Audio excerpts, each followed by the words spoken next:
Llegó el momento del análisis del politólogo Francisco Ruiz, doctor en Derecho Electoral, integrante del Instituto Nacional de Administración Pública, catedrático, autor de la columna Leer Entre Líneas, que usted también puede consultar en unirradioinforma.com. Usted encuentra a Francisco Ruiz en redes sociales como FRuizMX. Francisco, ¿cómo estás? Muy buenos días.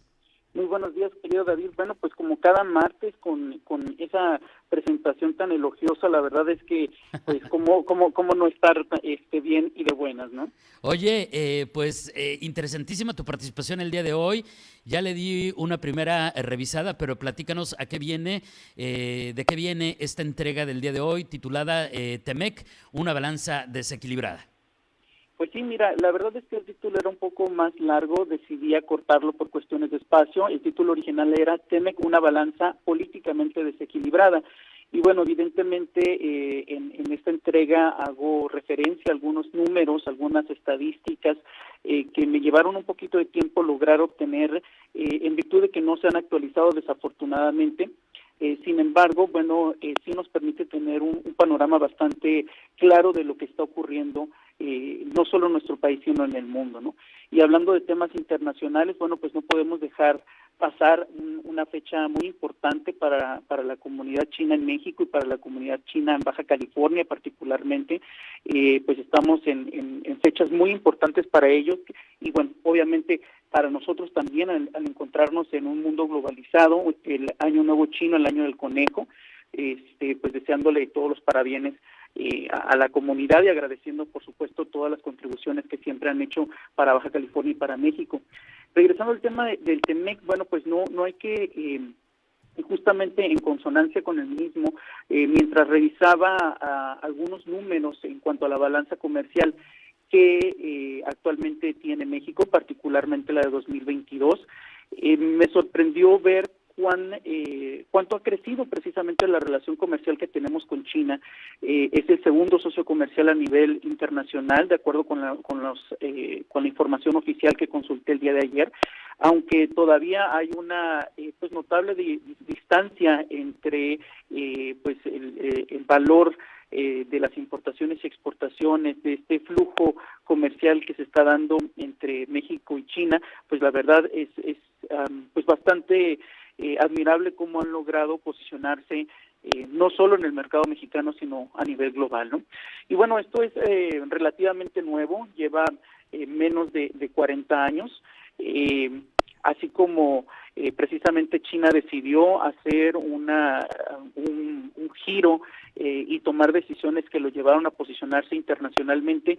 México, en tiempos similares, por allá en finales de los 80, principios de los 90, decidió también abrirse al mundo, hacer un cambio, como sabemos, y como pudimos atestiguar en lo personal, cuando era niño me tocó lograr ver cómo empezaron a abrirse empresas extranjeras, particularmente aquí en la frontera, cómo comenzamos a tener mayor variedad, mayor calidad, competencia, inversión tanto extranjera como nacional, un mayor índice de empleo y de mayor calidad de esos empleos, mayores oportunidades, gracias a esta puerta que se abrió hacia el extranjero. Y no solo se trata de recibir mercancías o inversión extranjera, sino por supuesto de posicionar a México en el mundo.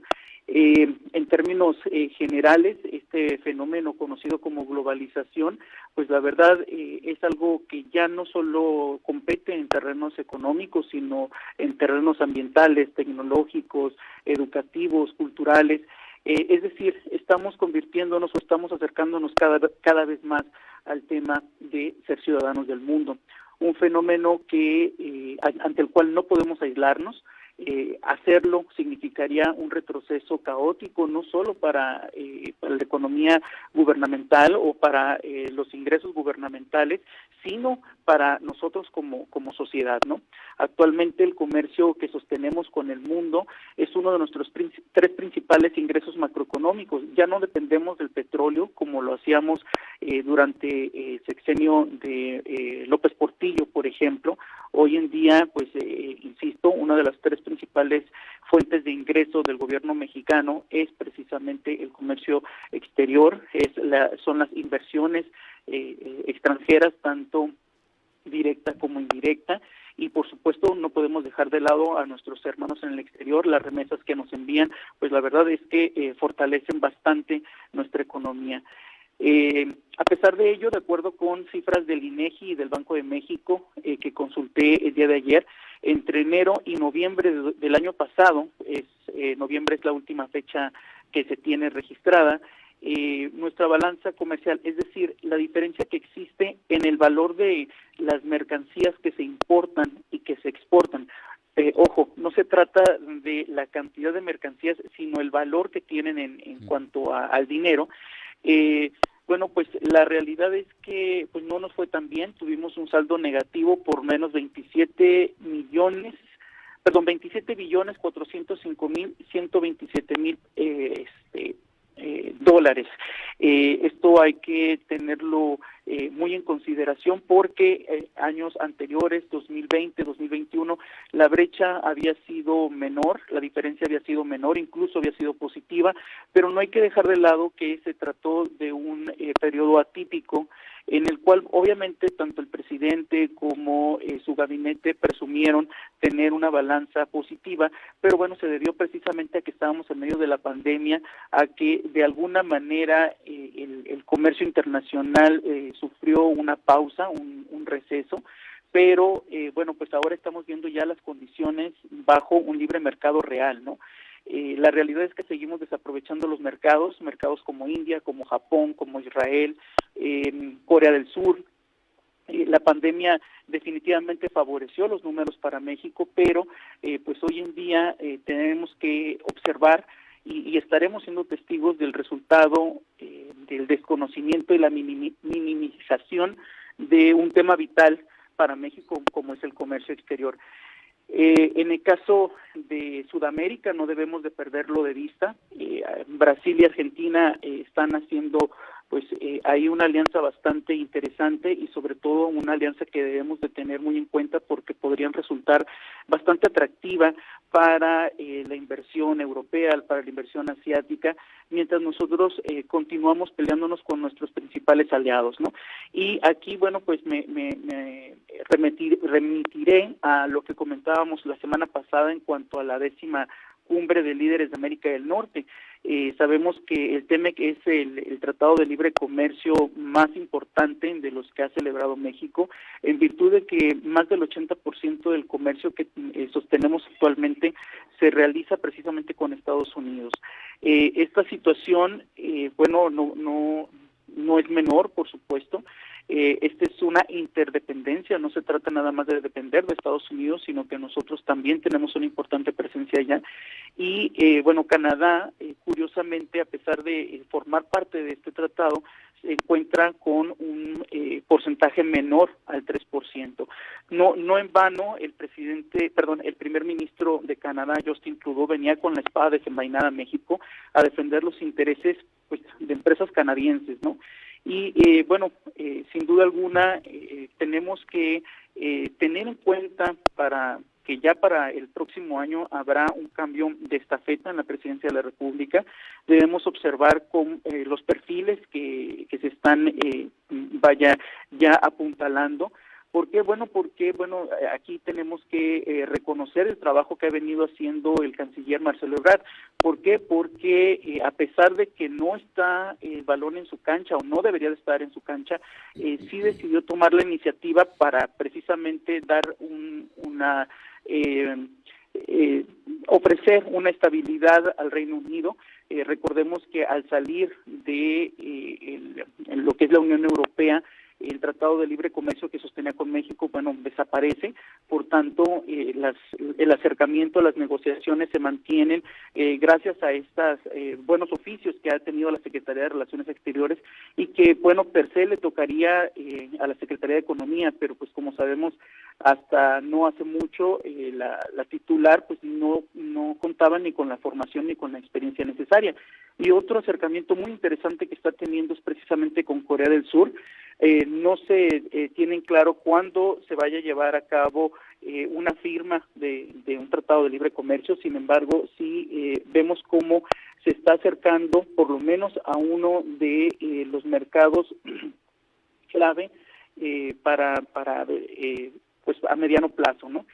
Y para pues concluir, es importante ver, insisto, cómo el primer ministro de Canadá pues llegó con la espada desenvainada, se fue muy contento, en virtud de que finalmente obtuvo un compromiso por parte del presidente López Obrador de atender pues precisamente las inconformidades de empresarios canadienses en México.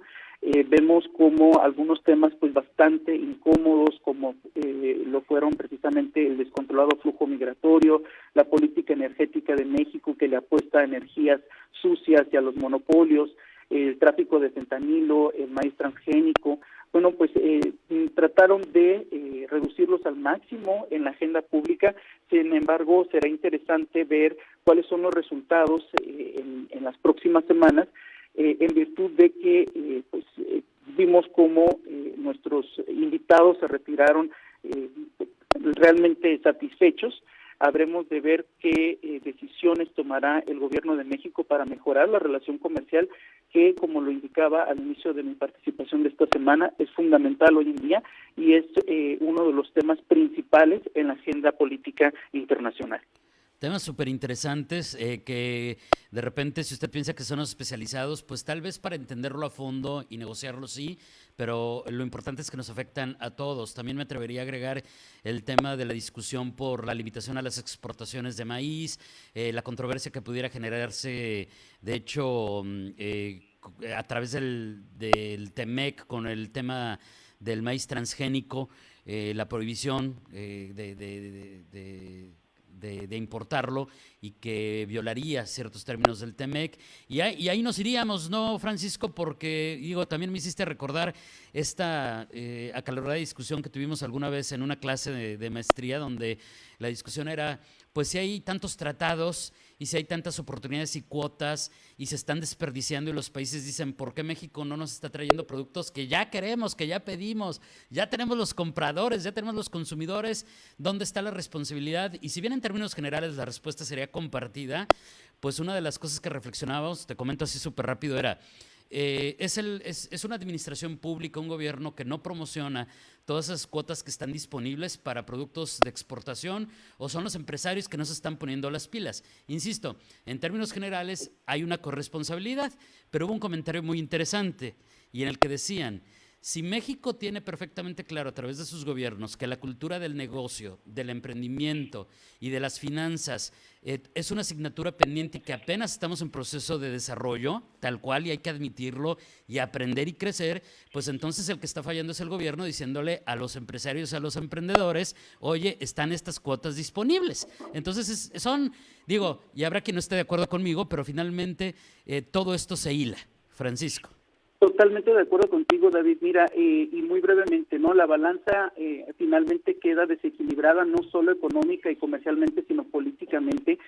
Como lo hemos mencionado en otras ocasiones, el gobierno no es el responsable de generar empleos, sino de generar las condiciones para que haya ese empleo. Y bueno, precisamente los viajes internacionales, la cercanía de nuestro presidente con el resto del mundo es algo vital para lograrlo.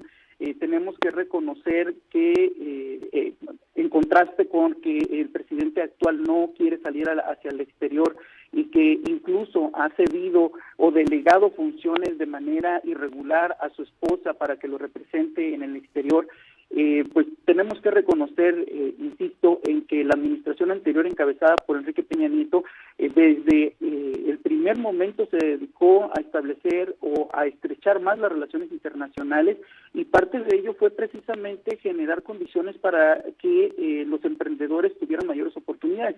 Íbamos por un buen camino en ese sentido. Habrá otros sentidos en los cuales evidentemente falló el anterior presidente, pero desde la perspectiva económica, comercial y sobre todo a favor de los emprendedores, pues me parece que dimos un revés muy, muy lamentable.